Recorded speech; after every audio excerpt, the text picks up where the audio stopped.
लीजिए सुनिए सूर्यकांत त्रिपाठी निराला के लिखे उपन्यास चोटी की पकड़ का भाग 23 मेरी यानी समीर गोस्वामी की आवाज में। खजांची खोदाबख्श, मुन्ना और जटाशंकर के पेट में पानी था। तीनों ने बचत सोची। तीनों के हाथ में पकड़ है। जटाशंकर से मिलने का वक्त आया। खजांची कलकत्ता और राजधानी एक किए हुए है। दोपहर का समय, किरणों की जवानी है, हरियाली का निखार। मुन्ना कोठी की बगल वाले रास्ते से गुजर रही है। रुपया रखा है, दूर से निगरानी रखती है।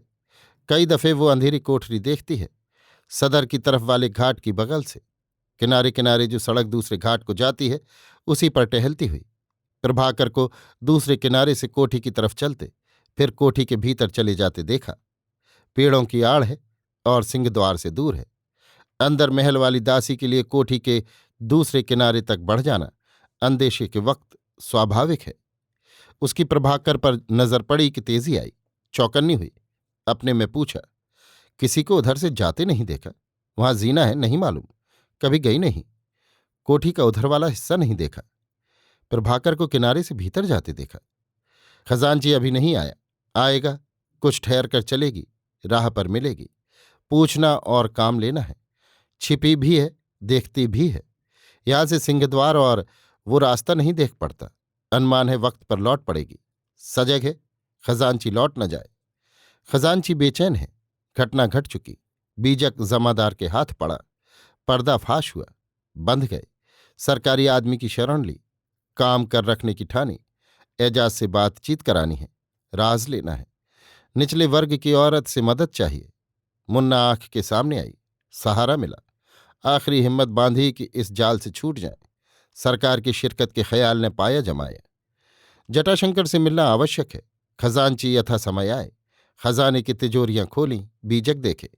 जटाशंकर भी खड़े हुए देखते रहे। चपरासी के संदूक बंद करने पर खजांची से जटाशंकर ने पूछा, ठीक है? ठीक है, गंभीर अप्रसन्नता से खजांची ने कहा। जटाशंकर सिपाही की गवाही तैयार कर रहे हैं। दोस्ती रही, लेकिन बीजक छिन गया है। बस नहीं, फंसे हैं, बचकर चले।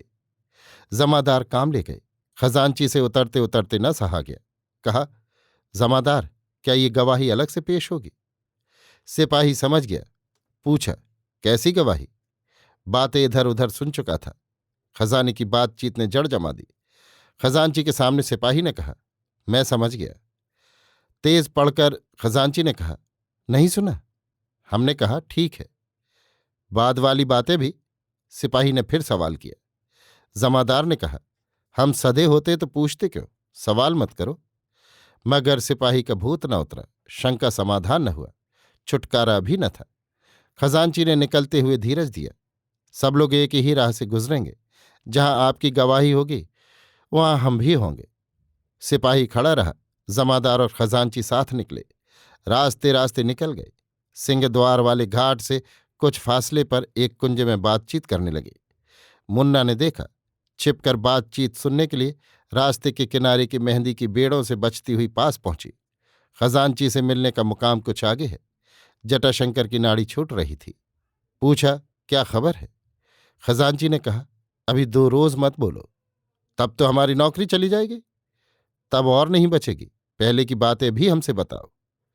आप ये बताइए कि आगे कार्रवाई क्या होगी? जटाशंकर ने पूछा।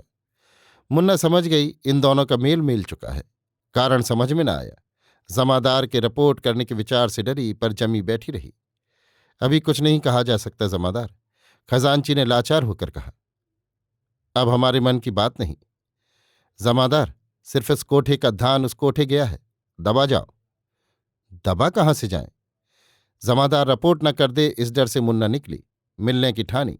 मेहंदी के किनारे से सड़क पर आ गई। एकाएक उसके पहुंचने पर दोनों त्रस्त हुए। उसने कहा, सिपाही की ओर से मेरी गवाही होगी। खजांची सकपका गया। जटाशंकर अपने बीजक की ढाल से तलवार झेल जाने को तैयार था। मुन्ना ने कहा, मेरा हाल दोनों को मालूम है। हम तीनों का मिलना था, क्योंकि रानी जी हैं। रानी और राजा मिल गए। रुपया हम ही लोगों में है, हम ही लोगों का है। मिल्लत से चलना है, क्योंकि हमको बचना है। सिपाही को हम समझा लेंगे। क्या कहते हो जमादार? जमादार का बीजक बल घट रहा था। चुपचाप खड़े थे। मुन्ना ने सोचा, पर्दाफाश हुआ तो बुरी हालत होगी। रिश्वत दे दी जाएगी तो अभी मामला दबा रहेगा। कहा, रानी जी जल्द आजकल में रुपया देने वाली हैं। आप लोग रानी के तरफदार रहिए।